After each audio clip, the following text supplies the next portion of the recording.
는가 우리는 이제 세상에서 이제 두 가지, 믿는 사람의 소망과 믿지 않는 사람의 소망.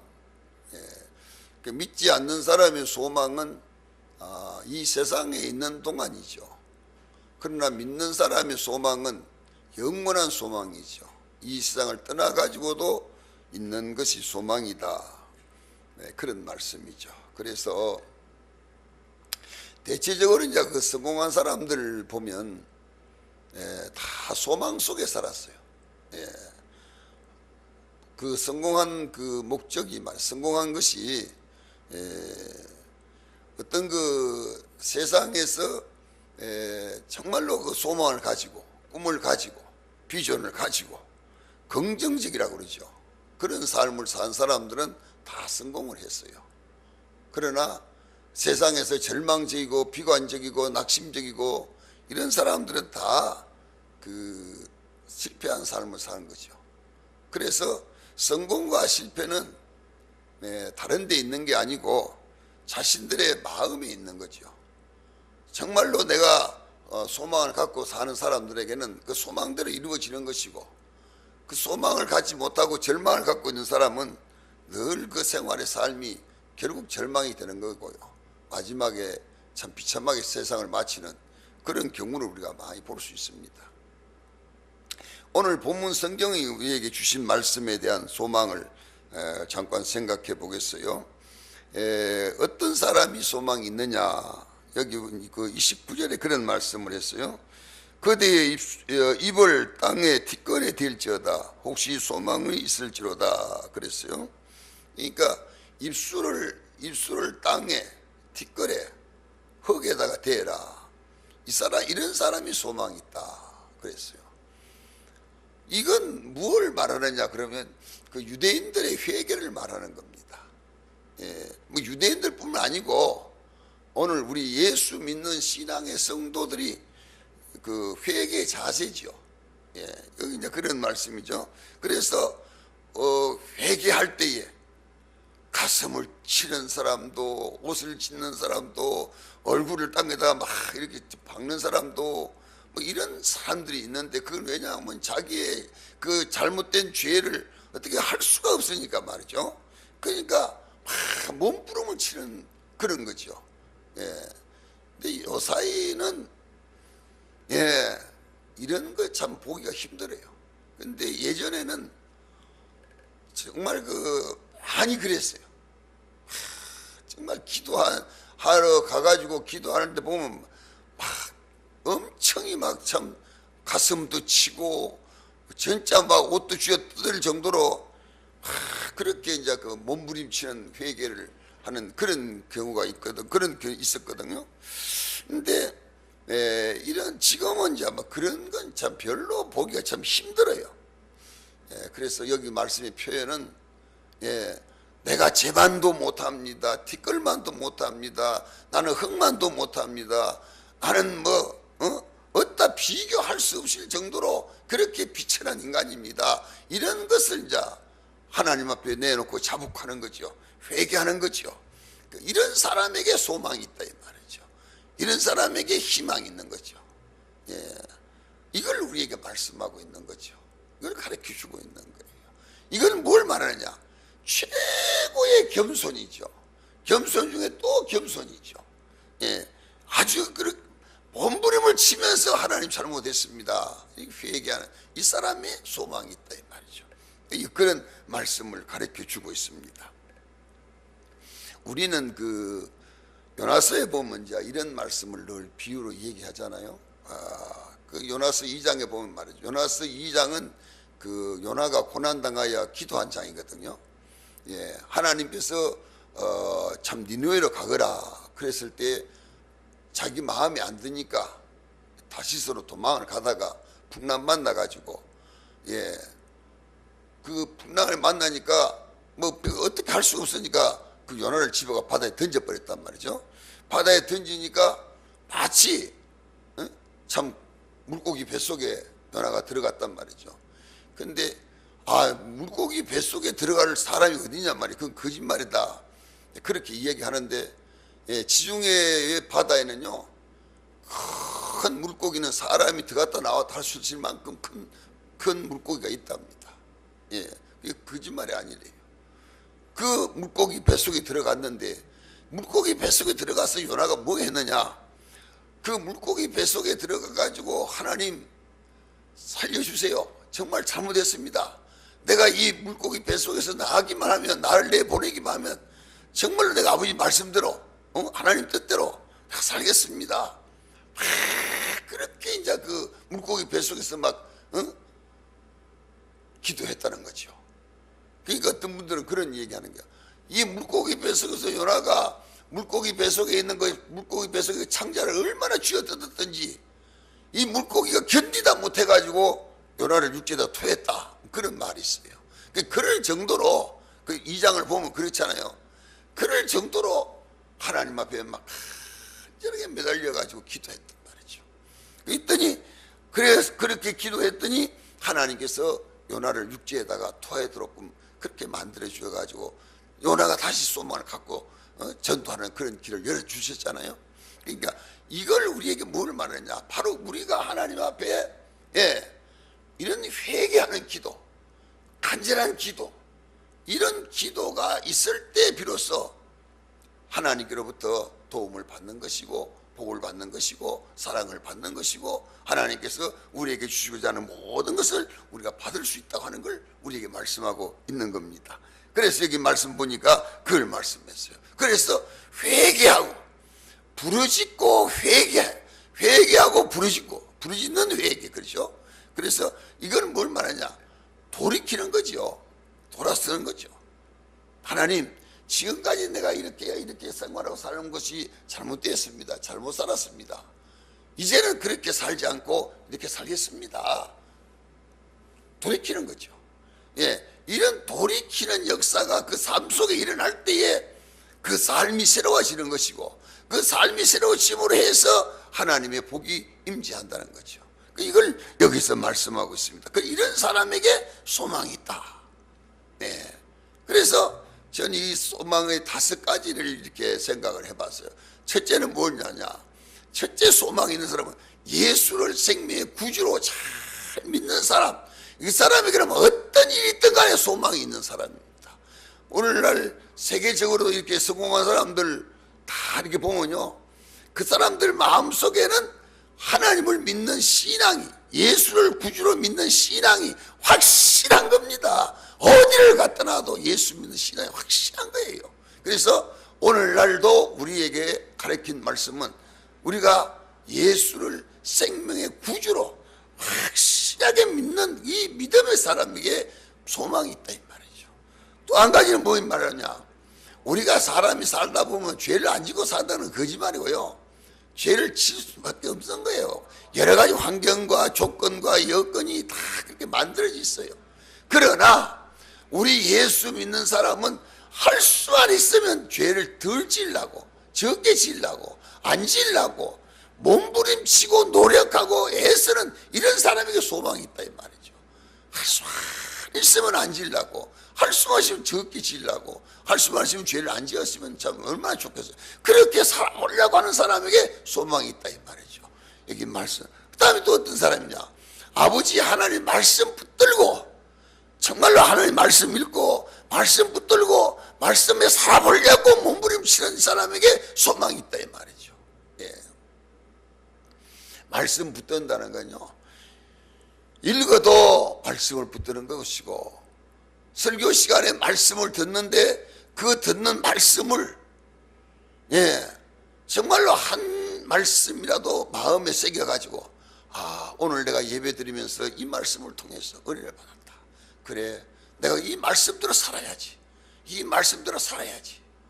이런 것이 바로 은혜고, 이런 것이 마음의 자신을 새롭게 만드는 비결이다, 이 말이죠. 여기 이제 그런 말씀을. 그래서 말씀 붙들고 사는 사람. 그 다음에 성령 충만한 사람입니다. 성령 충만은 어떤 사람이 성령 충만해요? 기도하는 사람이잖아요. 우리 교회 너무 기도를 안 해요. 너무 기도가 없어요. 보면 참 기도가 너무 없어요. 그러니까 예수를 몇 년 믿어도 기도에 어떤 변화가 없잖아요. 맨날 그 소리 그냥 그렇게 하고 마는 거예요. 이 기도에 능력 있는 사람, 기도에 힘이 있는 사람, 이런 사람이 그냥 되는 게 아니에요. 성령에 사로잡혀서 기도할 때 기도에 힘이 있고 능력이 있는 거예요. 그 말씀, 그 기도를 듣는 때 하나님도 마음의 은혜가 마음이 움직이지만 그 기도에 듣는 성도들도 마음이 움직이는 거예요. 예. 그냥 기도하는 게 아니에요. 그런 기도는 많은 기도를 통해서 그런 마음의 자신이 은혜를 받고 받은 은혜를 가지고 하나님께 기도할 때 능력이 있단 말이죠. 예, 힘이 있는 거예요. 이렇게 성령 충만한 이런 사람에게 소망이 있는 거예요. 예, 교회만 왔다 갔다 한다고 해서 소망이 있는 거 아니에요. 정말로 우리는 하나님의 말씀을 붙들고 기도하는 이런 사람에게 소망이 있다 말이죠. 이런 사람에게 성령이 충만한 것이고, 성령이 충만하다니 뭡니까? 성령에 사로잡혀서 사는 사람이고 성령에 사로잡혀서 생활하는 걸 말하는 거예요. 이걸 우리에게 가르쳐 주고 있습니다. 그래서 여기 이런 사람이 소망이 있다, 그런 말씀을 했습니다.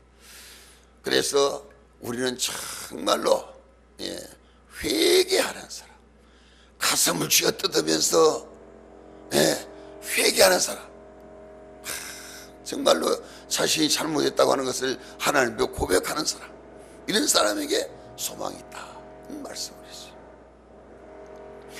그 다음에 두 번째 어떤 사람이냐, 내가 말씀 내려가다 보니까 30절에 그런 말씀을 했어요. 30절에 자기를 치는 자에게 뺨을 돌려대어 치욕으로 배불릴지어다. 이게 뭡니까?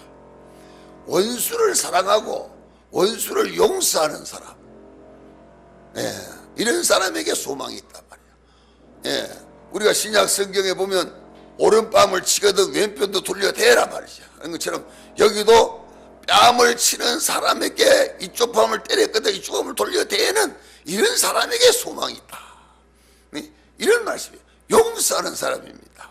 우리는 그래서 여기 말씀 마태복음 5장 한번 봅시다. 마태복음 5장 24절. 마태복음 5장 24절. 6절입니다.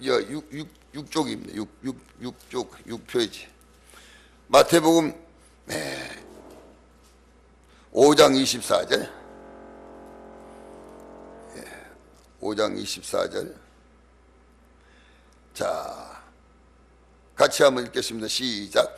예물을 제단 앞에 두고 먼저 가서 형제와 화목하고 그 후에 와서 예물을 드리라.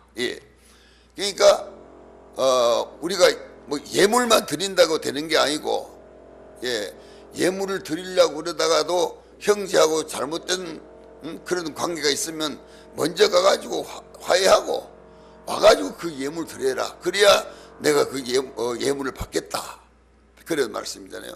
그러니까 우리는 이게 꼭 예물만이 아니고 우리 자신들이 마찬가지죠. 자신도 그런 겁니다.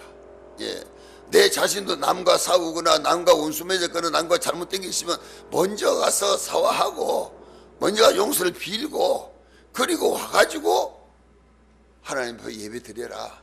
그래야 그 드린 예배를 하나님 받으시지, 그러지 않으면 받지 않으신다 말이지. 이걸 여기는 그렇게 말씀을 했어요. 그래서 그 6장에 가지고 6장 마태복음 6장 그 6장에 그 14절에서 15절 한번 봅시다. 6장.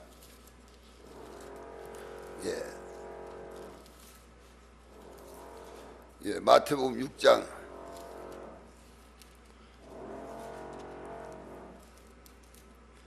14절 15절. 우리 같이 한번 14절 15절 시작. 너희가 사람의 잘못을 용서하면 너희 하늘 아버지께서도 너희 잘못을 용서하시리니 너희가 사람의 잘못을 용서하지 아니하면 너희 아버지께서도 너희 잘못을 용서하지 아니하리라. 그러니까 왜 우리가 용서해야 되느냐? 왜 용서해야 되느냐? 우리도 하나님께로부터 용서받기 위해서는 남을 용서해 줘야 된다. 참 어려운 얘기죠. 참 어려운 얘기입니다. 왜 그러니까 내가 용서를 하고 싶은 것보다도 내가 용서를 안 하면 내가 하나님 앞에 예배 드려도 그 예배의 영광을 하나님 받지도 않으시고, 내가 용서를 안 해주면 하나님도 내 죄의 잘못을 용서 안 해주고, 그러니까 이건 뭐 어쩔 수 없이 우리 용서할 수밖에 없고 용서해야만 된단 말이죠. 이걸 여기서 말씀하고 있는 겁니다. 그래서 잘못의 죄를 용서할 줄 알고 용서하는 사람이 돼야 된다. 근데요, 문제 이걸 이제 분명히 알아야 돼요. 뭐냐, 용서를 무조건 용서하는 거죠. 그러니까 내가 잘못했으면 잘못했다고 하는 상대편에게 잘못했다는 것을 잘못했다고 우리가 얘기하는 것이고, 또 상대편 내가 잘못한 것이 없이 상대편이 잘못했으면 나한테 와서 잘못했다고 고백을 안 하면 그 용서가 안 되는 거죠. 용서할 필요도 없고 할 수도 없는 거죠. 그러니까 용서는 항상 상대편이 서로 잘못됐다고 하는 것을 고백했을 때 용서가 되는 거고 용서할 수 있는 거지요. 그게 없으면 용서가 안 되는 거죠. 할 수가 없는 거죠. 그렇기 때문에 우리는 상대편이 용서를 구할 때 용서하라 얘기죠. 용서를 구하는데도 용서 않는다 이게 아니고, 상대편이 잘못했습니다 하고 용서를 구할 때는 반드시 용서해 주어라. 그래야 네가 하나님께로부터 용서받는다, 그런 말씀이죠. 근데 뭐 상대편이 용서를 구하지도 않는데 용서하라 그런 말은 아니고요. 상대편이 반드시 용서를 구할 때에 너는 용서를 해 주어라.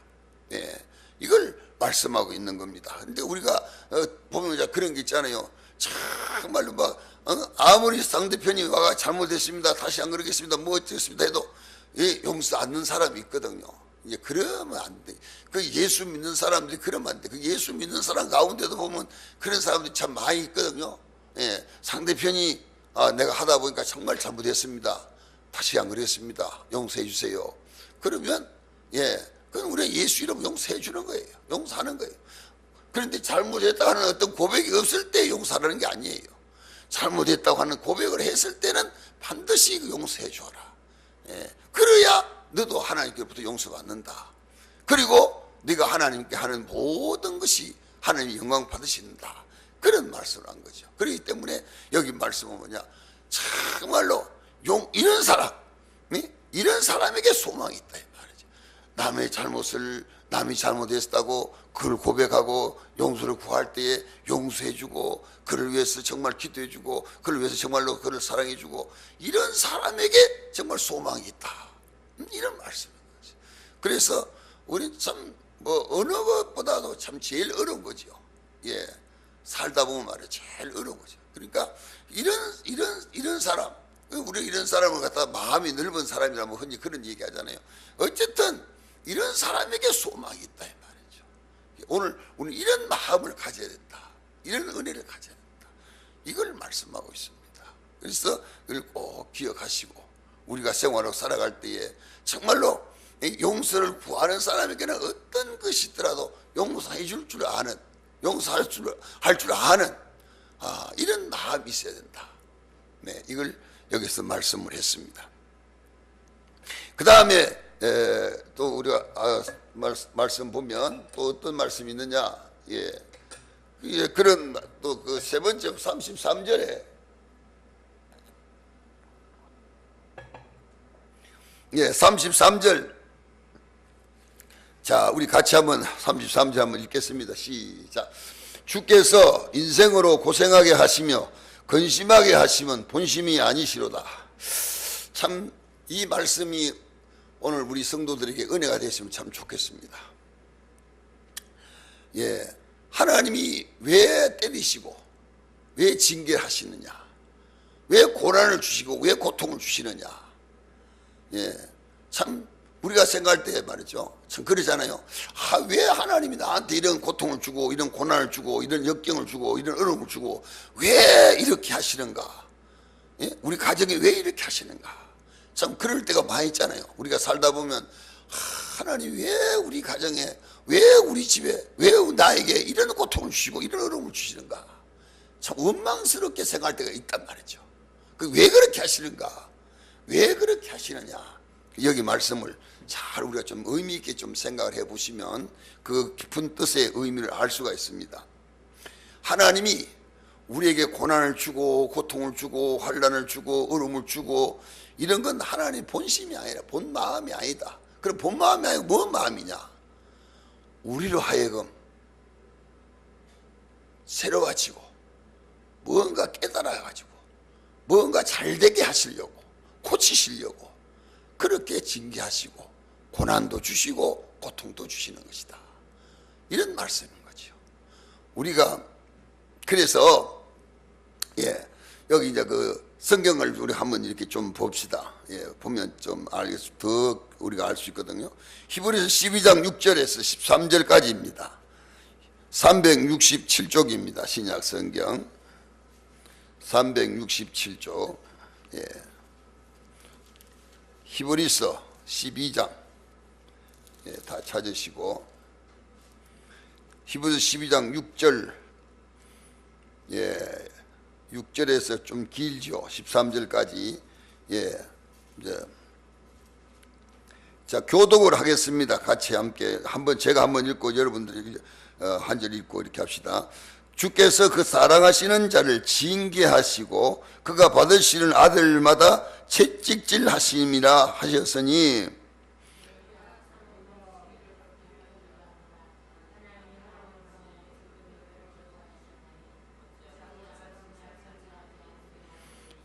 징계는 다 받는 것이거늘 너희에게 없으면 사생자요 친아들이 아니니라.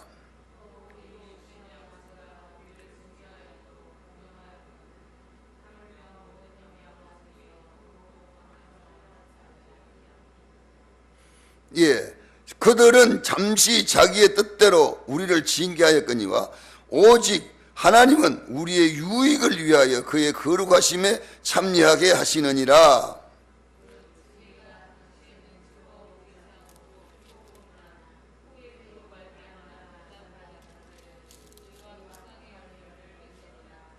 그러므로 피곤한 손과 연약한 무릎을 일으켜 세우고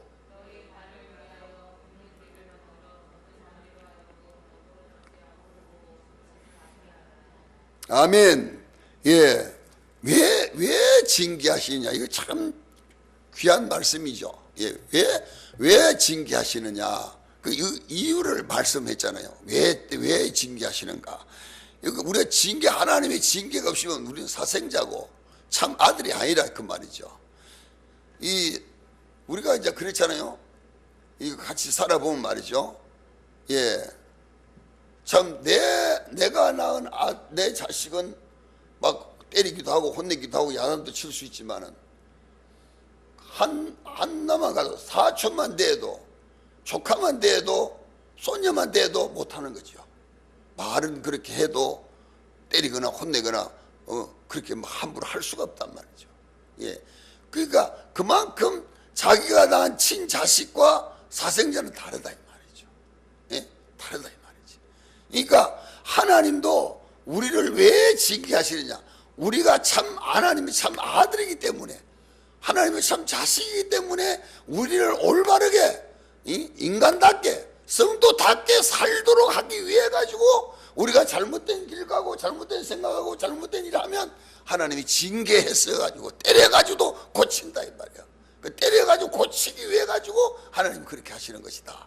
그런 말씀을 한 거예요. 우리 성경 또 한 번 더 봅시다. 시편 119편 67절. 그러니까 893쪽입니다. 구약 성경 893쪽. 893쪽.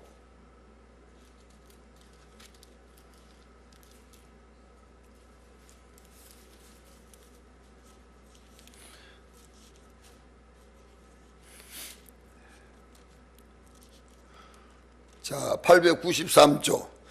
119편 67절.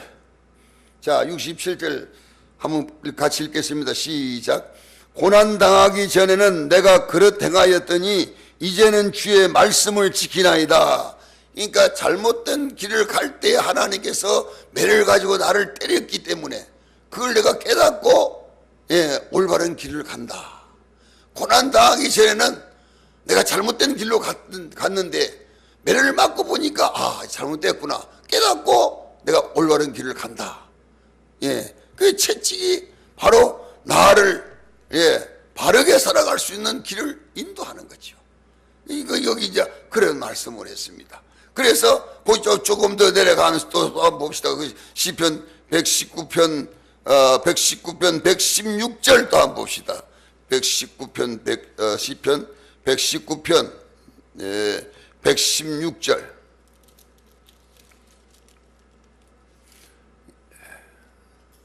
자, 116절.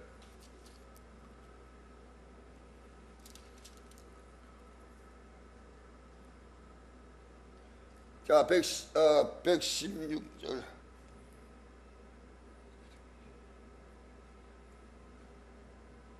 같이 한번 읽겠습니다. 시작. 주의 말씀대로 나를 붙들어 살게 하시고 내 소망이 부끄럽지 않게 하소서. 이 우리가 가지고 있는 소망이 부끄럽지 않도록 주님이 나를 정말로 선하고 복된 길로 인도해 주십시오. 이런 게 우리의 기도가 돼요. 여기 그런 말씀을 한 거죠. 그래서 우리는 이 부모와 자식에 대한 것을 늘 생각하면 되는 거예요. 부모의 마음은 언제나 자식이 잘 되고 올바르게 살고 이것이 이제 부모의 마음이잖아요. 그래서 부모가 자식이 잘못된 길을 갈 때 때리고 혼내고 야단치는 것이 그게 부모의 마음 본심이 아니라 그렇게 안 하면 저 인간 안 되기 때문에 안 되기 때문에 때려가지고라도 고친다 이 말이죠. 이게 부모의 마음이다 이 말이죠. 여기 이제 그런 말씀이죠. 그래서 부모의 마음을 아는 거 이게 참 제일 중요한 거예요. 베드로가 예수님의 마음을 몰랐을 때는 예수님이 나는 모른다 그렇게 부인을 했어요. 예수의 마음을 모르는 거예요. 나는 예수님을 부인했어요. 그러나 베드로가 회개하고 예수의 마음을 알고는 뭡니까? 내가 주님 위해서 십자가에 거꾸로 매달려 죽겠습니다. 내가 죽겠습니다. 부모의 주님의 마음을 알기 전과 알고 난 다음에 다른 거죠. 삶이 다르다 이 말이죠. 그러니까 오늘날도 우리가 보면 부모의 마음을 아는 자식과 모르는 자식이 다르다 이 말이에요.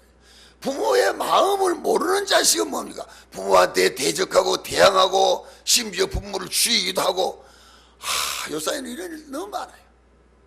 그 왜 그러냐? 부모의 마음을 모르기 때문에 그런 거예요.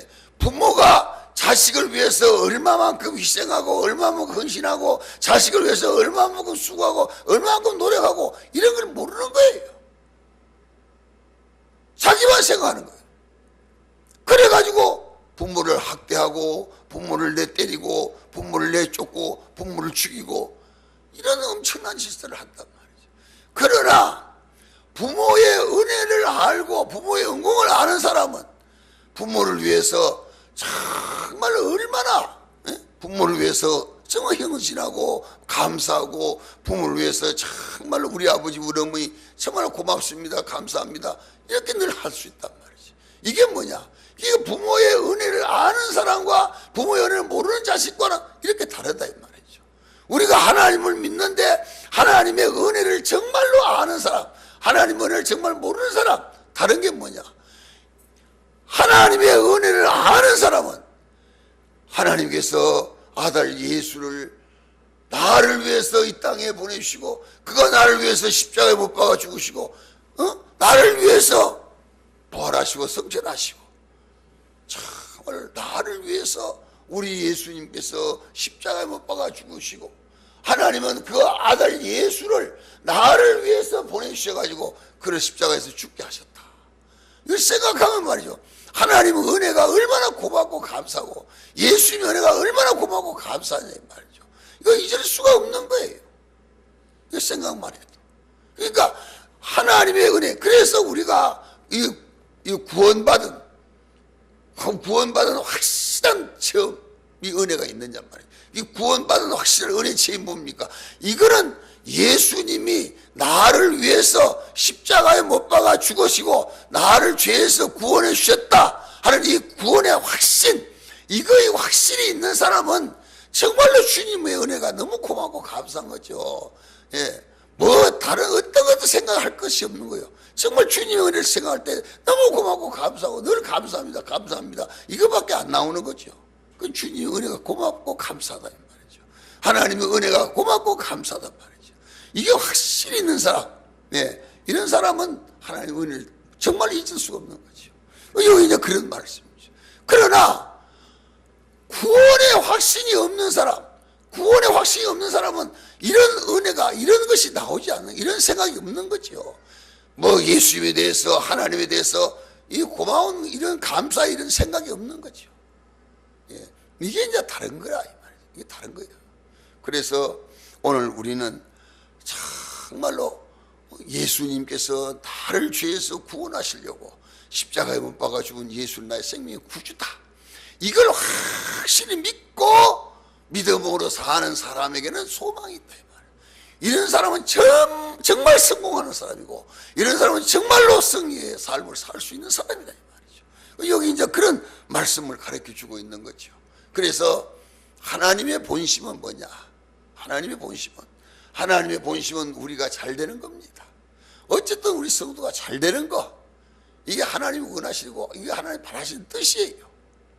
그래서 오늘 우리 생활의 삶 속에 정말로 우리가 하나님의 뜻을 알고 그 마음을 알고, 왜 하나님이 내게 이렇게 하시느냐가 아니고 하나님이 내게 이렇게 하심을 통해 가지고 내 삶이 변화되고 내 삶이 새로워져 가지고 정말 내가 새롭게 삶으로 하나님께 영광을 돌리는 그런 은혜가 내 마음속에 일어나게 된다고 하는 거, 이걸 우리 잊으면 안 되는 거다 이 말이죠. 이걸 생각해야 된단 말이죠.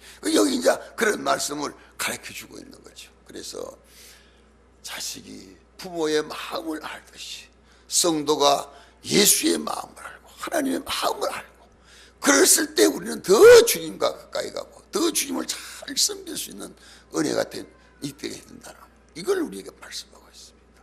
오늘 사랑 우리 모든 성도들 마음속에 정말 주의 성령이 충만하셔서 우리가 하나님의 은혜를 알고 하나님의 마음을 알고 하나님의 뜻을 알고 그 뜻을 따라서 하나님께 열심으로 충성하고 잘 섬기는 신앙의 성도가 되시기를 주의 이름으로 축원합니다. 우리 함께 같이 한번 통성으로 기도합시다. 예, 우리 주의하면서 정말 하나님의 뜻대로 살고자 원하는 그런 간절한